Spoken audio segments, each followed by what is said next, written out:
দেখলে আমি সব স্বরবর্ণগুলো লিখে ফেললাম। মাত্রাগুলো দেখতে পাচ্ছ? মাত্রা কিরকম দেখো তো, এইরকম। এর তলায় যেন আমি একটা বর্ণ লিখছি, ক লিখছি। এইটা হলো মাত্রা যুক্ত বর্ণ।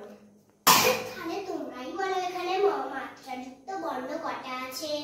বলছি, আ, আ, হর্ষই, দীর্ঘই, হর্ষ, দীর্ঘ। আর এইটাকে বলে হচ্ছে অর্ধমাত্রা। তাহলে এইটুক অর্ধমাত্রা কিরকম হয়? এরকম। তাহলে এটা রিটা হবে অর্ধমাত্রা। তাহলে অর্ধমাত্রা এখানে একটাই আছে, মানে রিটাই আছে।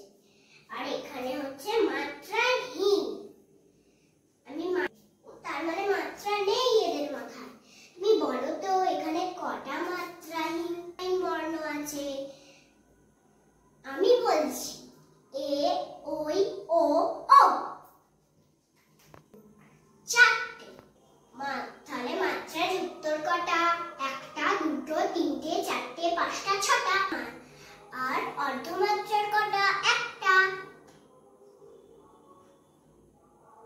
বর্ণগুলো কটা মাত্রাহীন? 1, 2, 3, 4, চারটে। দেখলে? তাহলে 11টা স্বরবর্ণের মধ্যে এইটা হচ্ছে মাত্রা যুক্ত, 6টা মাত্রা যুক্ত,